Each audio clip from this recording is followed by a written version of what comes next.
All right, I suppose I got to say something now. Good evening, and welcome to tonight's program at the Commonwealth Club of California. My name is Chase Jarvis. I'm the founder and CEO of a startup called Creative Live.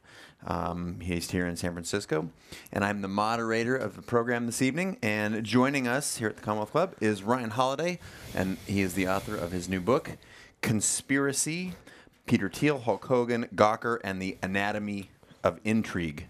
In 2007, there was a short blog post in Valleywag, Silicon Valley gossip site, of Gawker Media that outed PayPal founder and billionaire investor Peter Thiel as gay. And he didn't consider himself a public figure.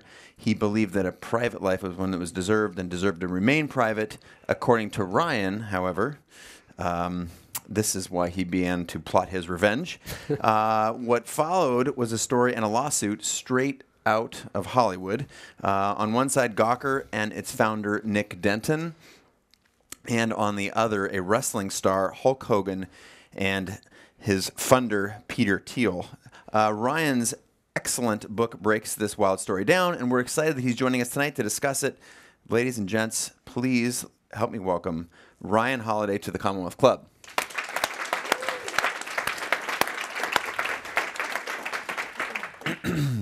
All right. We've had several conversations, and one of the things that I in previous forums, and one of the things that I know about you is you're very, very intentional, one of the most intentional people I know. And so you start this book off with a thing called a word. And I was hoping that you could give us a little backstory, because the word is conspiracy. So why did you put that in its own little section, almost a foreword, at the front of the book? And what's the symbolism and meaning behind that? Well, it's sort of a little play on words, right? That's supposed to be the foreword, but it's really a word. So I was just, making myself laugh a little bit was the idea. But the big question for me in this book is, like, what the hell happened? Like, what was this series of events? How does a blog post in 2007 spur 9 years later, the complete destruction of a media outlet that was doing billions of page views per year? And it struck me that it was a conspiracy, right? This isn't this thing that just happened. You used the word intentional. This was a very intentional series of events. And Thiel is far more intentional of a person than I am, certainly. He had sort of methodically plotted this thing and methodically brought about a very specific end result. And so there's actually a line in his book 0 to 1 where he says, like, a startup is the sort of smallest thing a person can do to change the world. It's like this collection of individuals who are trying to change the world. And it struck me that what happened here was kind of this conspiracy to change the world. So it's not a company, it's a conspiracy. And it does change the world, right? Many people are upset it's had this chilling effect on the media. Other people are sort of celebrating that this sort of the evil witch is dead. On both sides, the world is changed by this singular conspiracy. And yet, conspiracy is this weird word that we use mostly in a derogatory way. Like, mostly we think conspiracies are bad, or we don't think they're real, right? Conspiracy theories basically mean things that crazy people think happened but didn't happen. And so I wanted this book to be about that actual word, like a real conspiracy where the people involved admit that it happened and explain how it happened. And so that's why I had to sort of start this thing off with kind of a definition of what a conspiracy is and why I think they deserve to be talked about. Do you know that definition well enough to share it? Because I think it does set a nice tone for the conversation. Well, I think it's sort of a set, if we're sort of, it's a checklist, right? Does it fill this checklist? And so conspiracies, I think, are secret. Legally, they require more than one person, right? If you kill someone, it's murder. If you and a friend kill someone, it's a conspiracy to commit murder, right? Yep. So there's the collaborative element. I think there's sort of patience and planning and coordination, and then it has to be, by definition, sort of something that disrupts the status quo, or maybe something that you couldn't have gotten buy-in from the world about, right? Yeah. Otherwise, you wouldn't need to be secret about it, right? Otherwise it's a plan, JFK doesn't conspire to put a man on the moon. He gives a speech and says, "We're going to put a man on the moon." That's different than someone plotting in secret, let's say, to fake the moon landing, to Yep. reference a conspiracy theory, right? So I think it's this combination of secrecy, coordination, planning, and then there is an element of sort of illicitness or disruptiveness to it that Yeah. I think has to go in there. All right. So with that as the backdrop, you often also have written about Stoic philosophers, Marcus Aurelius. Yeah. And you shifted gears to Hulk Hogan. Yeah. Right. So, Yeah. I mean, I were feel you like chasing characters, or were you chasing story or ideas? Again, we're trying to get the foundation here before we explore the actual. I think my career is somewhat defined by me doing like something that makes no sense compared to what I've been previously doing, right? Like my first book was about sort of fake news and media manipulation. And then I went to my publisher and I said, for my next book, I'd like to follow it up with a book about ancient philosophy, which they were not excited about. And then, so that I wrote about that for a while. And then I said, and then for my next book, I'd like to write about, this war between a billionaire and a media outlet. They were. I don't think they were necessarily like, yes, that's exact. So I'm always just interested in things that are going to be challenged and things that are different and new. Like that's a big part of it for me. So I think I was motivated, one, just by like, I want to do something I haven't done before. And then I was also just endlessly fascinated with the story because it's sort of Shakespearean in its epicness. Yeah. It's sort of almost like a Greek tragedy, and that the traits, good and bad, of all the characters are so extreme that it almost seems made up. Yeah. And then I also think, though, the story encapsulates a lot of the themes that we're wrestling with as a society, right? There's this sort of despair that things can't be changed, and then someone tries to change them. There's the influence of money and power. There's the rising influence of Silicon Valley. There's this sort of deep distrust of the media, this antipathy towards the media, and then just sort of sex and absurdity is all. It's like all these things mixed into one. So I was trying to use it as an excuse to talk about those things.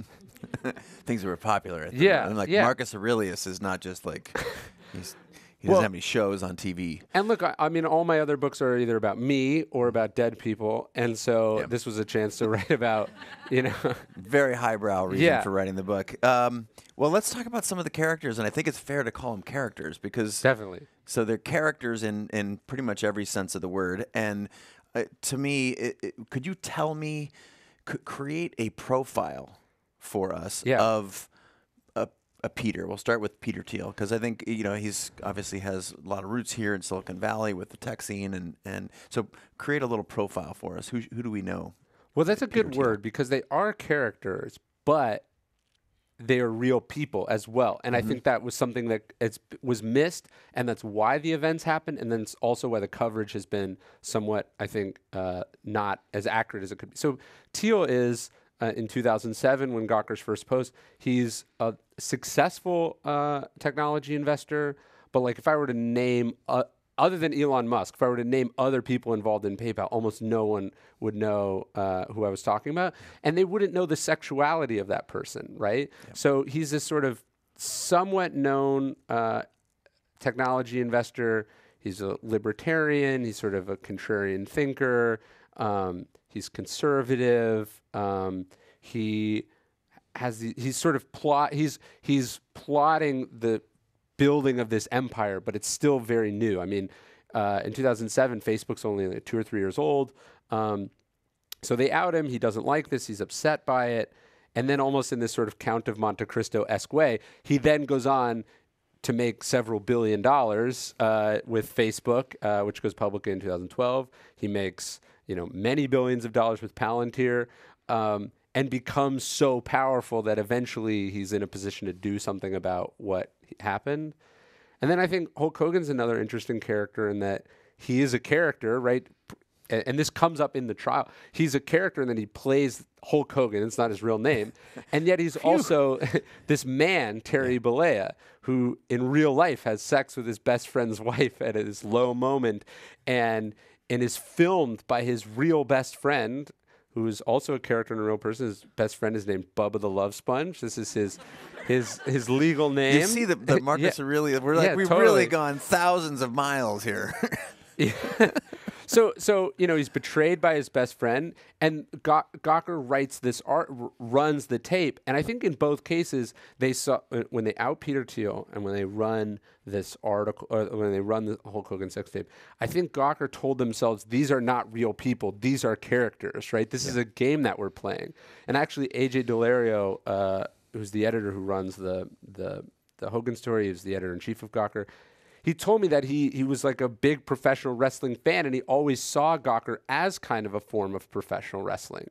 But it's like nobody told Peter Thiel or Hulk Hogan that this was a game, you know? And so they were real people who really were affected by what happened. And then on the other side, you have Nick Denton, who's eerily similar to Thiel. He's gay, he's an immigrant, he's obsessed with technology, he's a libertarian. He's a contrarian. He loves saying the things you're not supposed to say. And so in a way, it's almost like he and Thiel are two sides of the same coin. And so it's inevitable they would conflict with each other. And then, I mean, there's other supporting characters which we can get into. But like, it's sort of those are the big three who sort of find themselves finally enjoined in conflict with each other in 2012 that sort of sets in motion this insane series of events. Well, I'm going to pick up on one thing there, and it's a little bit of a backtrack, but I also think just contextually in our culture, you talked about this being a game, and it was a game to some and not to others. Does that feel familiar at all with what's going on right now? Yeah, I mean, even Gawker, Gawker sort of pioneers the putting of the page views at the top of the article. There's a big screen on the wall in the Gawker offices for a long time that sort of ranks the writers based on their score. They're compensated partly by the amount of pages they do. So one of the things I say in the book is they kind of turn journalism into a video game, and the people on the other side of it was not a game, right? Like Thiel's sexuality is now, that changes his world. Even the negative stories they write about his businesses, like whether it's deserved or not, it does financially affect his life. And so I think Gawker sort of got so engrossed in this game they were playing that they didn't realize that to some people the stakes were very high, and that they weren't going to play the game the same way. The metaphor's getting tortured there, but you get what I'm saying. Well, is there also some public-private dialogue going on here, not just with Peter Thiel's privacy, and who throughout the course of the book you find that he's someone who values that privacy deeply, not just because he's gay, but because he's a billionaire and because he's a tech and he's an introvert. There's lots of reasons. Yeah. But there's also this, it's sort of an underpinning to the book I found, and I want to know your comment on this, is socially there's the persona that you project versus what is happening on the inside. And by comparison, when you're looking at other people's social feeds, you're looking at basically their highlight reel, and then your own story. So talk to me about was that a very conscious decision, or was just a byproduct? No, that's an interesting point. I mean, I do think that he was kind of reacting against that. It's ironic that Thiel would be an investor in Facebook because he doesn't seem to like social media. You're getting to my next question already. You took the bait. This is perfect. He doesn't like it and he doesn't use it. He has a Twitter account with like many hundreds of thousands of followers, and he sent one tweet. And actually, I think the motto of Founders Fund is like, you promised us flying cars and we got 140 characters. And so he's sort of anti-social media. And in a weird way, Denton is not necessarily pro-social media. It's that he sort of relishes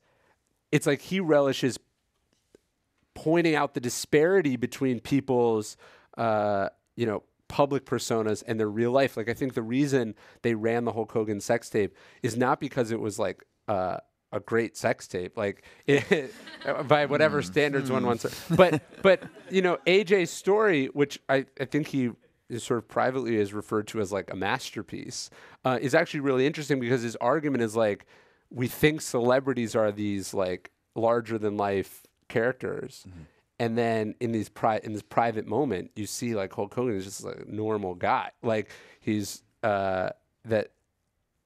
You know, that actually what fascinates us about that sort of voyeuristic side of our culture is seeing these people kind of taken down to size a little bit. And so that kind of, in some ways, is the conflict between Teal and Denton. Is like Denton is Teal is this guy that has this reputation, and Gawker's job was to attack people and find holes in that public persona, or find what's weird or strange or secret about it. Yeah. And that's why people read Gawker. I mean, look at the name. I mean, the name isn't like what, you know, the name is Gawking. It wasn't what really happened. Right. So, all right, you've given a little bit of a profile of some of the characters, and we've talked about your journey to where you decided to just pursue something you're curious about. But how do you become Detective Ryan Holiday? Like, how do you get access to this? We're talking about these people who are on television or are very, very private, who are characters that are bigger than life, that have they're insulated, certainly, by lots of layers, and you stroll into their kitchen and you make a book about them? Weirdly, I actually already knew them both independently. All right, that's what we need some backstory on. So I'd actually been to both their houses independently. So I went to a book party. Do you remember Michael Ellsberg? You know, I was Michael? at that party. You were at that party. Yes, Okay, yes. so that's I don't remember seeing I remember you the there. sushi. Yes. Yes. But so there was a party at Teal's house, and I remember I went there and we spoke briefly. I don't think he remembered this, but I remembered it. And then I'd been to a handful of parties. Actually, AJ Delaire, who's one of the main characters in the book.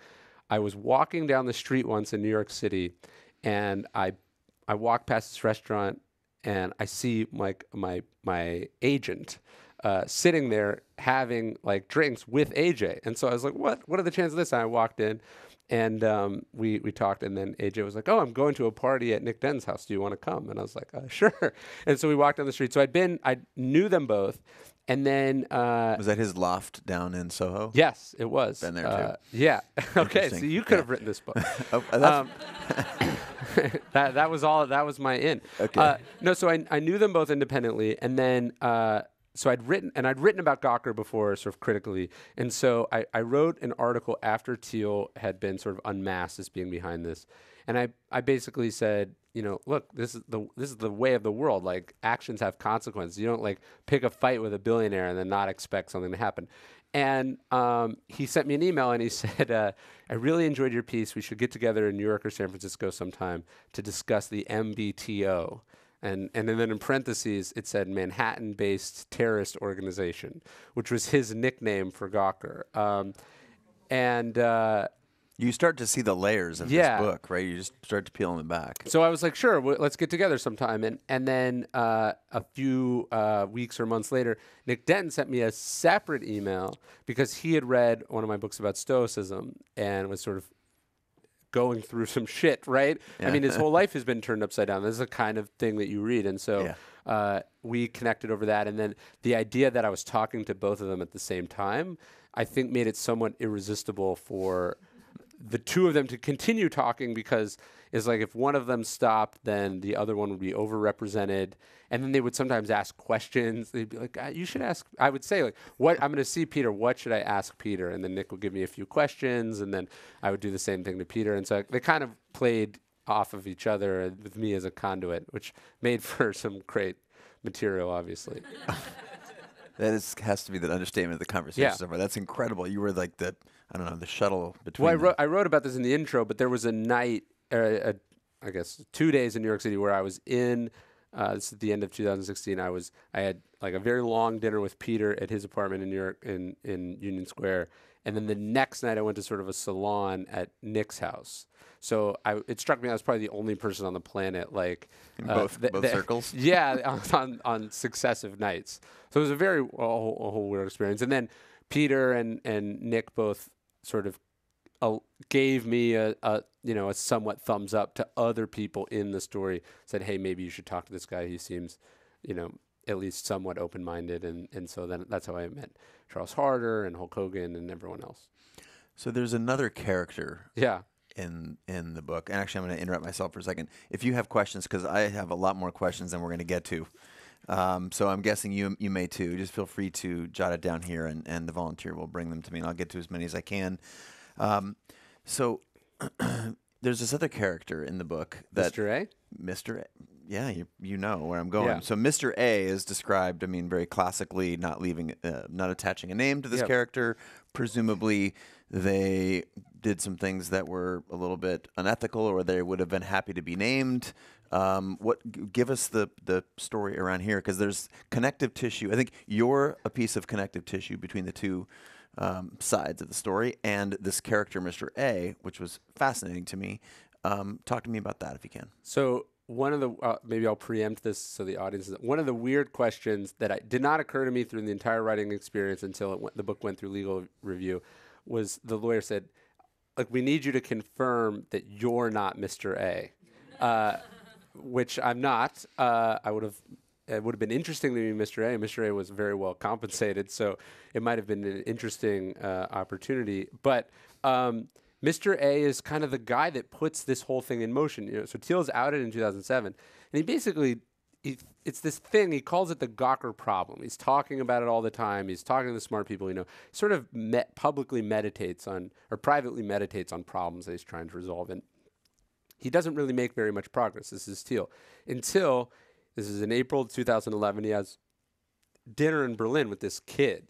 Thiel sort of is always grooming these sort of mentees or proteges or people he's going to place in his startups. And so he has dinner with this kid in Berlin, and Mr. A sits down and pitches Thiel on this idea. He says, "Look, I know what you think about Gawker. I know you've been trying to solve this. I know how to do it. We need to create a shell company. We'll hire a team of lawyers. We'll look for causes of action against them in their archives, things that they've done or said that are either illegal civilly or criminally." And Thiel says, "I don't think that'll work. I don't think there's anything you can do about this." And Mr. A says to him, he says, "Peter, what would the world look like if everyone thought that way?" Which is sort of like the perfect, most manipulative, thing you could possibly say to Peter, and also an absurd thing for a 26-year-old to say to a billionaire. There's a kid who's basically done nothing in his life, and he's like calling out Peter Thiel for not, being a defeatist. Like, it's absurd. But Thiel is intrigued by this, and he says, "Okay, what do you think it will cost? How would we?" And Mr. A says, "I think it'll take 3 to 5 years and cost $10 million. And that's pretty much exactly how it transpired. So he's the operative that makes this all happen. How crazy is that? It's insane.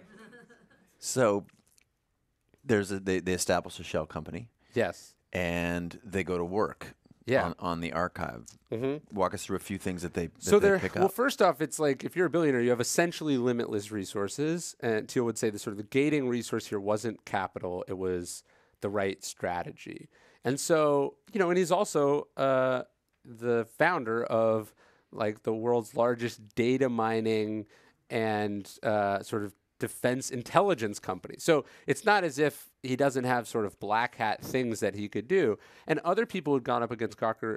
Roger Ailes had hired private detectives to follow Gawker people around. I mean, they're blackmail. There could have been any number of things. So what can we do and what are we willing to do? Those are the sort of first set of questions. And they end up just sort of looking. They look for cases. They look for things that they could go. They decided they don't want sort of First Amendment cases. They want to look at privacy cases. And they spend almost a year doing this. And it's not until October of 2012 that Gawker basically makes the unforced error of its life running this Hogan sex tape that Hogan had already threatened to sue. He just could never have been successful on his own, that brings Thiel and Hogan together and puts in motion the strategy was already set. They were just looking for a case that could go the distance, and that's the first one that looked like it could. It's not unlike Supreme Court law. There's a lot of strategy in deciding what the case basis is. And are these quite unlikely friends?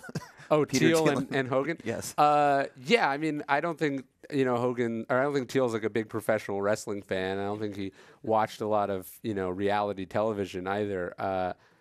I think he was looking for clear and sort of flagrant crossing of the line by Gawker. And this checks a couple boxes, right? So running a sex tape, there's a number of copyright violations or claims you could potentially make.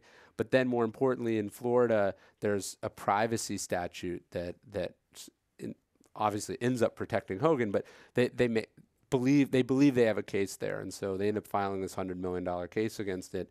But they were not looking for defamation cases. And it was interesting. I was talking to someone on Gawker's team, and they sort of said to me, they were like, if Thiel had tried to get us on what we did to him, and it was weird but they were like, they were basically saying outing someone is not illegal. And so they were saying that what Thiel's, attempt to go after them for other things was somehow like not kosher. But that was like the whole fucking point, know? He was like, you did this thing to me that's not illegal, but I believe to be unethical. So I'm going to get you on something that you believed was ethical, but is technically illegal, at least civilly. Mm-hmm. And that's why I think Gawker never saw it coming. Via someone else's case, not even his secret. Own. Right, yeah. right. And that's 5 years removed from you even going after me. So like Gawker never suspected that he was involved until it was too late. Well, let's talk about that unveiling. Okay. So I'll let you tell it. You're on a roll. Well, he succeeds. I mean, there's like a 2-month period where he's like, he won. Like he not only does he get the verdict, but nobody knows he's behind it. And the verdict, just for context here, $140 million. Yes, it's quite large. And in Florida, you have to post a bond equal to the size of the verdict, capped at $50 million to appeal. So it's sort of a knockout blow. I mean, they don't have $50 million just to post as a bond, right? And so he wins. And again, everyone thinks Hulk Hogan is the one who won. They don't even consider that there might be someone behind it. But Mr. A and a number of people I talked to sort of told me Thiel was so proud of what happened that he kind of couldn't stop talking about it. We're all so human. Yeah, right. It's like that he kind of wanted to get caught. So at dinner parties, he would say things like, this is leading up to the case even, he's like, how do you think that project is going? Or like, his famous question is like, what do you believe that nobody else believes? Or, what's a prediction that most people wouldn't agree with you on? And he'd start to go, I think Gawker will be out of business in a year. And so, in the fall of 2016, this is an absurd prediction. It's just like, doesn't make any sense, but nobody thinks twice about it. But then when Gawker mysteriously does go out of business, it starts to think that, people start to think maybe there was something behind it. And, Gawker very expertly, Gawker's slogan was, today's gossip is tomorrow's news.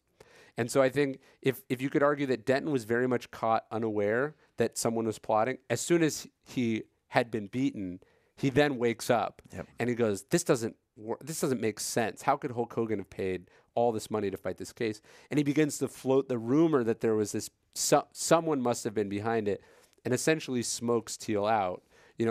Enough speculating that there was someone behind it, intrepid reporters are going to figure out who that was.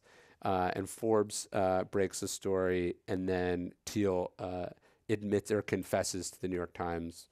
And that's, now suddenly the whole thing takes on an entirely different characterization, because it wasn't the professional wrestler who was humiliated by Gawker that won. It was the billionaire, investor in Facebook that mercilessly destroyed the little guy. The whole context of the thing changes as a result. Yeah. So there's plenty of layers for us to examine this on. Yeah, it's absurd. The whole it really, and that's part of like this part of the programming is I'm trying to help us understand how complex it's on the face value. It's very, very simple, right? Someone sues someone else, someone wins, and someone gets defamed, and away you go. But there's so much commentary about culture, so much. And is this a new genre? I mean, to pull us out of the story for a second, is this a new genre for you? Because again, Marcus Aurelius and writing was? Yeah, like this is a page turner that is culturally hyper relevant, and in fact you saw it not unlike your first book, Trust Me I'm Lying, about stories about how to be a media manipulator, which was 7 years ago. Yeah, like 7 or 8. Okay, little vision there. Okay. Yeah. But Unfortunately, ahead of its time. yeah. Yes. Yeah. For royalty checks, probably, but it's coming No, back. I just mean bet. for the world that we have to live in. It's brutal. Yeah. It's brutal, of course. Yeah. So, talk to me though about like, is this a new thing for you? I mean, I don't know. I wanted to see if I could do it. That's what I was saying earlier. Is like I didn't know if I could write it, and I didn't know if it could be written. But what I was trying to do is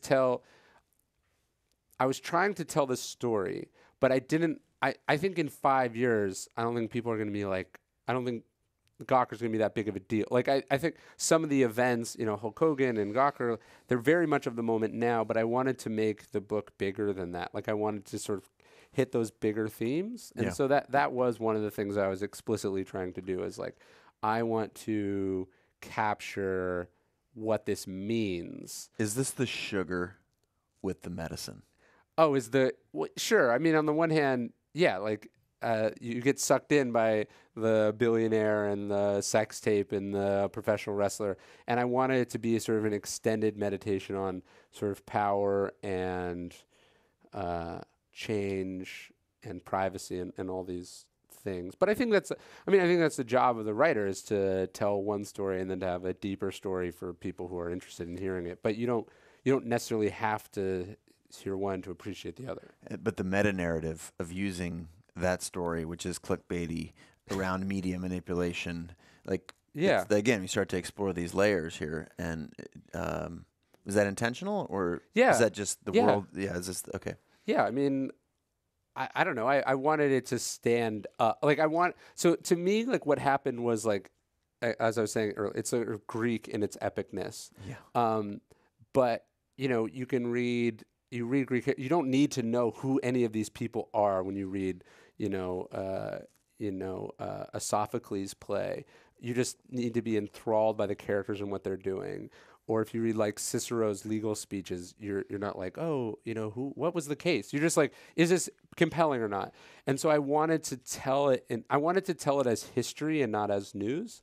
And so I think that required sort of stripping some of the judgment out of it. And I think that was actually why, I read all the articles, and then when I went and really met these people and read all the legal, it was so much bigger than, what I'd read in the New York Times. Like the New York Times made it seem very simple and about dates and places and names and stuff. And to me, it was bigger than that. Yeah. I want to take a second and weave in some of the questions that have come in from the audience. It is precisely on this topic, which is talk about the intersection of conspiracy and our current political environment. Your book started long before we were in this current political environment, which is arguably, very different than it has been in previous years. Would you have modified that, knowing what you know now?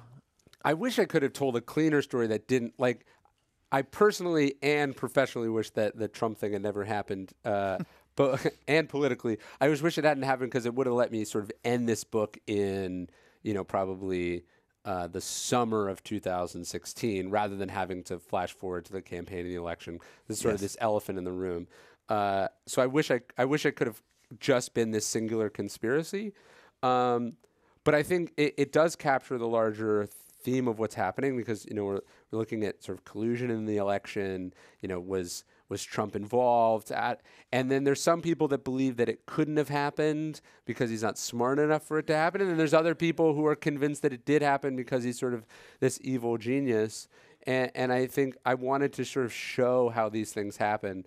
I was watching the Stormy Daniels thing last night, and it struck me not only is it strange because Charles Harder, who's the attorney for Thiel in this matter, is now representing Trump against Stormy Daniels, and the original lawyer who represented Stormy Daniels that creates the agreement and sells, sort of her story, is Keith Davidson, the lawyer who brokered the Hogan sex tape and may have leaked it to Gawker. So there's this weird intersection. Just when you think it can't get crazier. And he also represents Kristen or Karen McDougal, the other Playmate, as well. So the whole thing is nuts. But the interesting argument is, like, is someone. This is a conspiracy theory, but like who's paying Stormy Daniels' legal bills? Is this someone taking Thiel's playbook and trying to sort of go after Trump in a similar way? I mean, if they are, they're playing it brilliantly. And you know, the opening story in the book, I tell a story from The Great Gatsby where Nick Carraway goes and meets Mayor Wolfsheim, who's the man who fixes the 1919 World Series, which really did happen in real life. And he says, like, I knew this series was fixed, but I just thought that it happened, like the idea that a person did it. And so to me, the meta lesson of the book is like, yeah, this thing happened to Gawker, and like this one guy, Peter Thiel, or this Peter Thiel and Mr. A, they did this thing that affected at least passively millions of people, because we were watching it on TV and we didn't know that happened. And like, where else could that be happening? Is that why Stormy Daniels' name is coming up over and over again? Because somebody's figured out how the same playbook, maybe. It's weird. It's weird stuff. There was a great question that came in, and it was along the lines, I think it's probably what, given where we're located here in San Francisco, there is a lot of affluence. Yeah. That is the tech culture where the tech prides itself on changing the world. That's a very, you could argue it's cliche, but that's on the lips and minds of so many people. What is the responsibility of that community of billionaires? The question to me was framed in the context of billionaires, but what is the obligation, or the sort of, what's the ethics around that?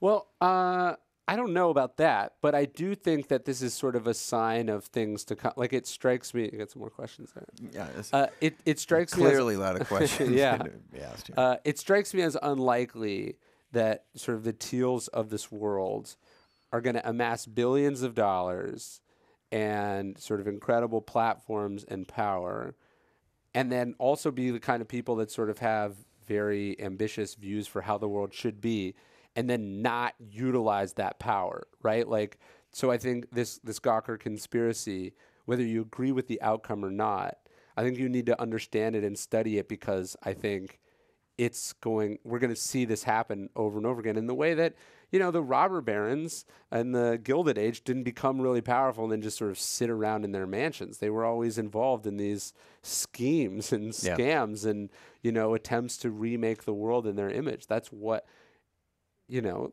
that's what that's the whole point of power, is to use it, whether we agree with it or not. And I think we need to come to terms with that. And I think Silicon Valley has amassed an incredible amount of power and wealth, perhaps unprecedented in all of history.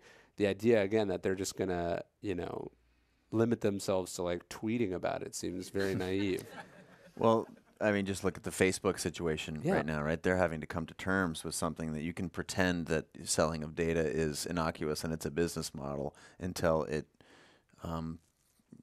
has massive implications. Or you could argue that their naivete about the power that their platform had allowed them to be abused by less powerful but more sort of Machiavellian people. And so again, but in either case, it sucks, right? Yeah. No, in either case, it directly affects the world that we live in. Yeah. And so I think, to me, the message of the book is just sort of like, my mentor was Robert Greene, who wrote the 48 Laws of Power, and he was always saying that his books are amoral. They're not immoral, they're amoral. Like, this is how things work, which ironically was also one of Gawker's slogans, right? Gawker was supposed to be the site that told people in this sort of jaded, cynical way, like, this is how things work. But the truth was, clearly Gawker had no idea how things work, or they wouldn't have been blindsided by this, right? They believed that they knew how the world worked, and then they went and picked a fight with someone who was able to destroy them, and it caught them completely by surprise. You know, that's not great. Yeah.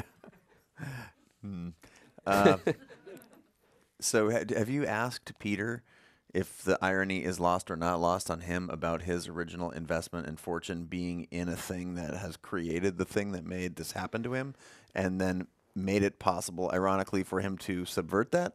Yeah, there's a lot of ironies in Thiel's position, I think.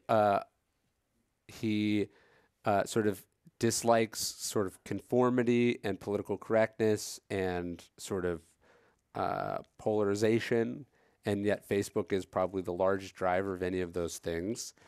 And then also there's this irony, like, you know, he regrets his privacy being invaded. He's attempting to protect his privacy, and he goes on this conspiracy that at the end makes him, you know, world famous. And, you know, he's attempting to fight sort of cyberbullying and the meanness of culture. This is what he sets out to do in 2012. And in 2016, or, you know, now 17 and 18, we have like a sort of a cyberbully in chief on Twitter. And we have the alt-right and a number of, like, it sort of unleashed these forces that you could argue are worse than the original forces. And that's sort of the law of unintended consequences right there for you. Yes. So I've known you for a long time, Yeah. and I'm a big fan of your work. And I think don't you were my often- first I think you were the first person to ever interview me in any major. You did this for Chase Jarvis Live for Yep. Trust Me, I'm Lying. Mhm. Yeah. And so that was a long time ago. It was. And I've read all of your books since then. And Thank you. it occurs to me that there's an interesting arc to your work, and now there's this meta conversation that you crafted out of a media manipulation book. Yeah. And now it's at scale. I don't often read book reviews. Yeah. I read a book review that criticized, it was wildly praiseworthy, and says, but he missed one thing. And it says that Ryan, you know, he was really smart to see this, but he got the punchline wrong. And the punchline was basically not that Nick Denton won the case, aha, isn't he great for manipulating, but that even in winning, Yeah. he really didn't win anything, because if winning should have been described as changing the world to make it better so that these kinds of things wouldn't happen. So Sure. unlimited resources wins classically, but what did he win? And aren't we every bit as bad off, or maybe worse, Yeah. because of it? So I know the review you're talking about. That was a weird criticism for me, because the whole point was that I didn't want to make that judgment. I was leaving that question hanging there for the reader. I didn't feel like that was my job. I have strong views on Gawker. I mean, I've been on Gawker before. I'm not a huge fan, but sort of writing about these people and meeting them, it actually sort of changed my opinion in some ways and not in other ways.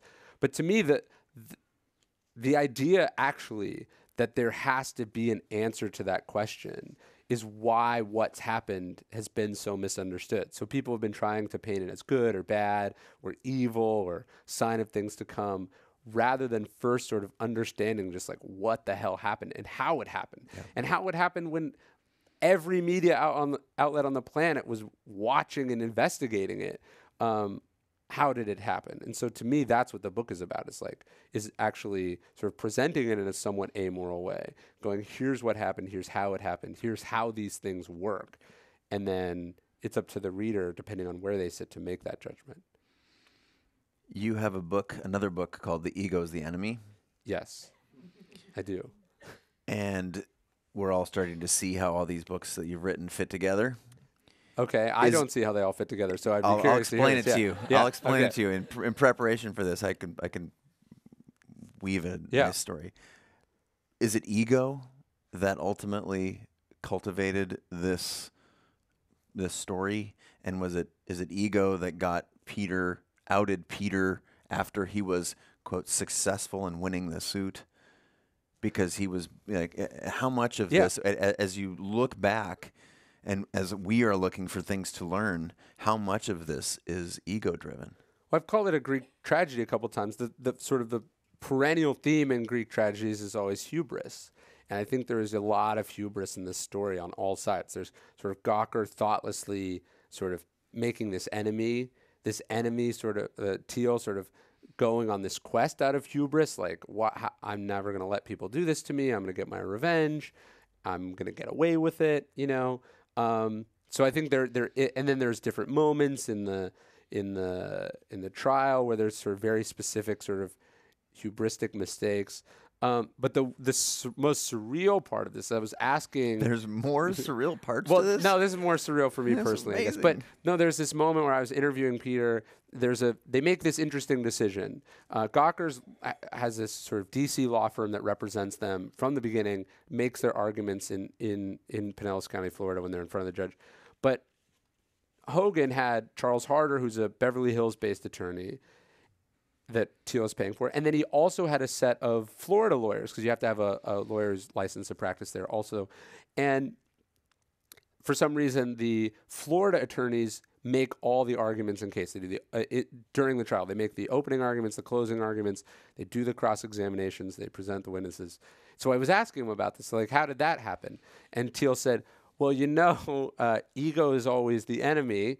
And the reason we had to ask Charles Harder to step down because we believe these other. And so I was like, did you just quote like my own book back to me and like not know what you were doing, that you were doing that? And so that was sort of an incredible like wow moment.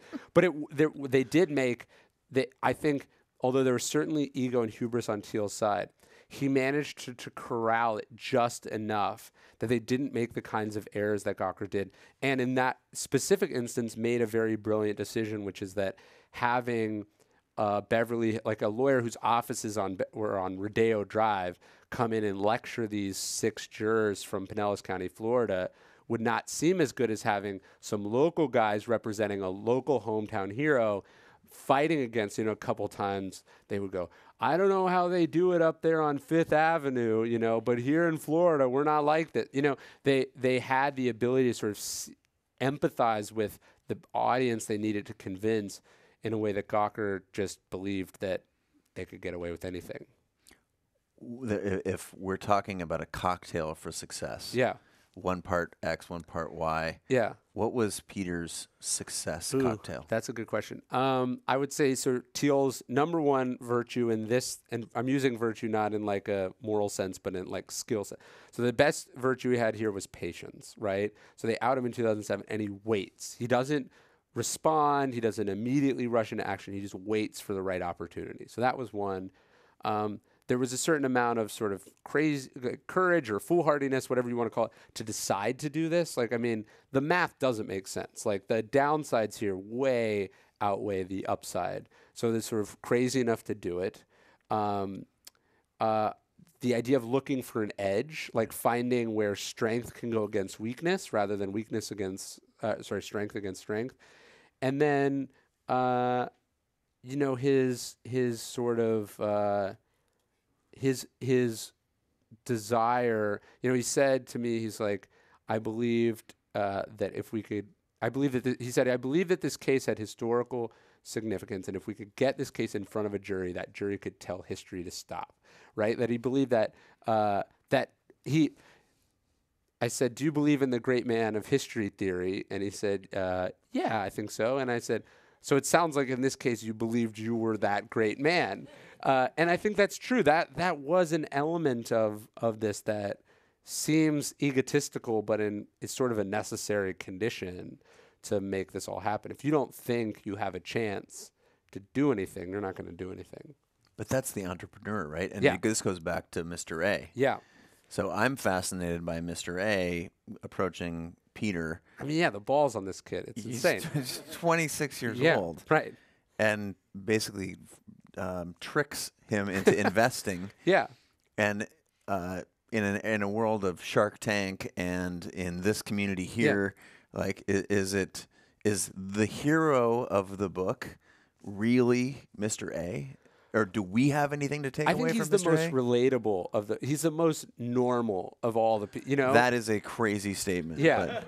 He's but our mutual friend Ramit has this idea of the briefcase technique. Yep. Do you know what this is? I do. He was on my, Yeah. Yep, heard the briefcase. Yep. So the briefcase technique is like, I'm actually just writing about this now. I think it's one of the most impressive things. Like, if I had sat down, and I've sat down to dinner with Thiel, I didn't like prepare anything. I'm just like, oh, we'll see how it goes. He has this meeting, and instead of just showing up to this meeting and going, let's see how it goes, he's like, I'm going to come up with something. And he puts together this plan. He researches, he has names of law firms. He's even thought about how much it will cost and how long it will take. And so you can sort of picture him sitting down at this dinner, kind of unlocking this metaphorical briefcase on the table and taking out and going, let me give you this presentation.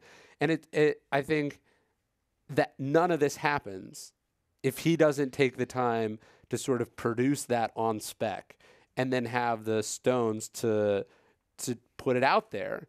And so, obviously that was bad for Gawker, good for Thiel.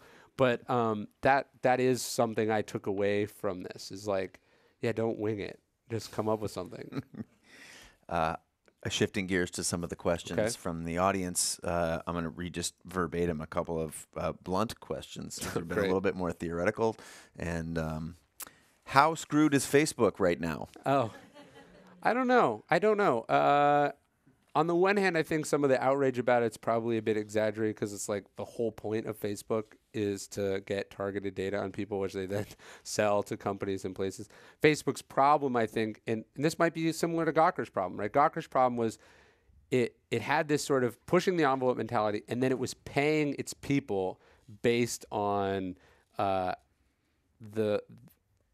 screwed up incentives, right? How many page views you get, that's success. Not whether you're being ethical, you're doing the right thing, important work. And it strikes me that a lot of the things we're hearing, the egregious things about, it's not like Mark Zuckerberg was like, let's screw over the American people in the 2016 election. It was that he had sort of empowered an ad sales team that was designed to get ad dollars at any cost, not really thinking about the larger societal, like that it wasn't forbidden to target it, to target against, I don't know, like Klan members or anti-Muslim groups, or that they were willing to take money from foreign powers over around elections. These are alarming decisions that I think were primarily driven by financial incentives on the ground, and I think Facebook sounds like Facebook is undergoing a similar crisis as Uber, which is that it has a bad internal culture and it's going to have to realign that. How soon and how big is that realignment going to be? I don't know. I guess it's going to depend on how upset people get and whether there's the threat of regulation or also, how seriously the leadership there takes it. Do you think it should be regulated? I think I think so. I think regulation aside, I think we need, and smarter people than me have written, I think we need some sort of digital protection agency that's role is to protect consumers, to protect data, to hold people accountable for these things. Like who goes after Equifax or who goes after Facebook when they drop the ball and society bears the cost? I think we need something like that. Interesting implications. Thanks. Yeah. This is another question from someone in the audience. You've said early on I knew I didn't want to have a cover letter. I wanted a bio. So how does conspiracy fit into your biography? Oh, so what I was saying is I never wanted to make a resume. I just wanted to have sort of a track record of work or a life that sort of brought opportunities my way. Mm-hmm. And I think this book was part of it. I'm always trying to sort of level up. If you do the same thing over and over again, that's what your reputation is. But if you want to, you got to take risks if you want to sort of elevate that or change it. And so, I think this book is already sort of, they're trying to make a mini series out of it and some interesting stuff. So it's already just sort of in a different category than my other books. So I see that as a positive. Shifting gears to a little bit more about you personally. I think there's a lot of questions in that category. What's something that you see that starting writers do that is really frustrating to you? For the writers, the would-be writers in the audience. I think people often do it for the wrong reasons. Like, I think people think like writing is fun, or that having a book would be a fun thing to do, and it's not. So you have to be compelled by some deeper purpose. So like, it's not that you want to have a book; it's that you have to write a book. And so I think people are often sort of seduced by what they think the writer's life looks like, because they read a novel about Hemingway or something, and it's not like that at all. And or people go, oh, like it's I can make a lot of money. And it's like, you can make money writing, but there are easier and better ways to do it. And so I think people, I would say intentions and motivations are probably a big thing that bothers me. How did you learn to write? Was it repetition? The second comment is like, for every word that gets published, how many words Don't are get unpublished? published? Yeah. And don't forget that first question too. Like, Yeah, what was the? you learn to be a writer by writing. You learn to be a writer by reading, and you learn to be a writer by interacting with and dealing with other writers. And so I've been lucky enough to have all of those, and I had them all pretty early. Robert Greene sort of taught me the craft of this business first. Then I started meeting and talking with other writers, and then I started writing, and then I wrote my first book. So it's sort of like, you got to get it from all sides. It's not something you can just, figure out on your own, or it's really hard to do by trial and error, I guess. What was the second part of the question? I forget. It was the second one was like, for everyone that gets written, every one that gets published, how many don't? When you said intentional, I didn't necessarily think that applied to me, but I am intentional in the sense that I don't just like write and figure out where I'm going. I'm very organized and deliberate. And, I think leaving words on the cutting room floor with a book is a sign that you didn't plan well enough. So, this book was sort of meticulously researched and outlined, for example. So when I was writing, I knew what I was writing. You don't just get in the car and go, we'll figure it out. You have a map, and that's, you follow the directions. Was there an element of courage? This question was there. Did you think of it as courageous to write this book? That strikes me as being a bit melodramatic for writing a book that you get paid to write. Yeah. But it was certainly scary at times. I mean, look, I'm writing about a billionaire who's just destroyed a media outlet. You see where? Yeah. And then I'm also writing about a lawyer, Charles Harder, who's not only was the one who did that, but has represented Harvey Weinstein in his purported lawsuit against the New York Times. He's the one who sent a letter to Michael Wolff's publisher, the guy who wrote Fire and Fury, on Trump's behalf that said, like, do not publish this book. We will go after you. And then, he sent me an email. I was like, hey, I heard your book's coming out. Like, I'd love to see an early copy. So there were some scary moments. But it wasn't courageous because I was never not going to do it. This is my job, and I tried not to think about it. I just did it.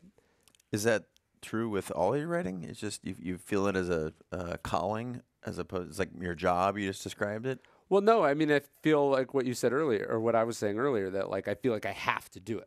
That this is as much as I like other people reading it, I'm doing it for me. I have to get this out. And so I can't not do it. I would have done it and then just not, if nobody read it, that would have been fine with me. So I had to do it. So that sort of drives me. A couple more on you, and then we'll shift back to the 30,000 foot before we wrap it up. Do you feel like moving to Austin, Texas had somehow aged your creative writing process? And or how? And there's one other subtext here that I'm gonna inject, which is there's a shift right now in the Bay Area. There's a lot of people who are leaving. Yeah. And because our friend Tim just moved to Austin. Yep, our friend Tim did, and others not too far before him. And costs are very high here.